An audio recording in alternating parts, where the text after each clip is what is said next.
ಭಾರತ ದೇಶದಲ್ಲಿ ಎಲ್ಲ ಸಂಸ್ಕೃತಿ ಇರ್ತಕ್ಕಂಥ ಜನರು ಇಲ್ಲಿ ನೆಲೆ ನಿಂತಿದ್ದೀವಿ, ವಾಸ ಮಾಡ್ತಾ ಇದ್ದೀವಿ. ಎಲ್ಲರೂ ಅಣ್ಣ ತಮ್ಮಂದ್ರುಗಳಾಗಿ ನಾವು ಜೀವನ ಮಾಡ್ತಾ ಇದ್ದೀವಿ ಇಲ್ಲಿ ತನಕನೂ. ನಾವು ಮೊದಲನೇದಾಗಿ ನೋಡಬೇಕು ಅಂತಂದರೆ 1965ನೇ ಇಸ್ವಿಯ ಯುದ್ಧದಲ್ಲಿ ಪಾಕಿಸ್ತಾನದ ಪರವಾಗಿ ಅಮೆರಿಕ ನಿಂತಿತ್ತು. ಆ ಸಂದರ್ಭದಲ್ಲಿ ಪೇಟೆಂಟ್ ಟ್ಯಾಂಕುಗಳು ಅಂತೇಳಿ ಹಲವಾರು ಟ್ಯಾಂಕುಗಳನ್ನು ಪಾಕಿಸ್ತಾನಕ್ಕೆ ಕಳಿಸ್ಕೊಟ್ಟಿತ್ತು ಅಮೆರಿಕ.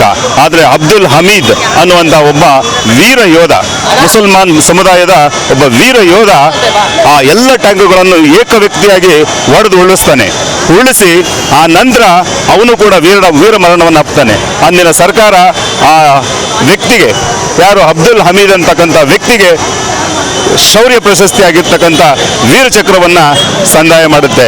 ಇನ್ನೂ ಕೂಡ ಯಾರು ನಾವು ಕರ್ನಲ್ ಸೋಫಿಯಾ ಕುರೇಶಿ ಆಗ್ಬೋದು, ಅವ್ರ ಯಜಮಾನರಾಗಿರ್ತಕ್ಕಂಥ ಜಲಾವುದ್ದೀನ್ ಬಾಗೇವಾಡಿ ಅವರಾಗಿರ್ಬೋದು, ಹಾಗೂ ಹಲಾಲ್ ಹಮೀದ್ ಅಂತಕ್ಕಂಥವ್ರಾಗ್ಬೋದು, ಎಲ್ಲ ವರ್ಗದವರು ಸೇರಿಕೊಂಡು ಈ ದಿನ ನಾವು ಪಾಕಿಸ್ತಾನವನ್ನು, ಶತ್ರು ರಾಷ್ಟ್ರವನ್ನು ನಾವು ಎದುರಿಸ್ತಾ ಇದ್ದೀವಿ.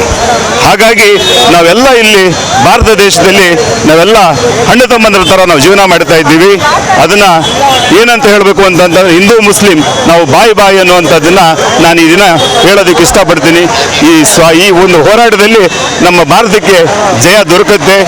ನಾವು ಜಯಿಸಿ ಪಾಕಿಸ್ತಾನವನ್ನು ಮಣಿಸ್ತೀವಿ.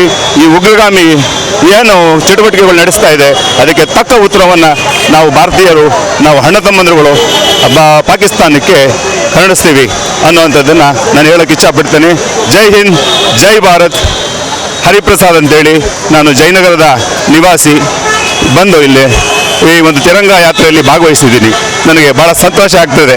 ಧನ್ಯವಾದ.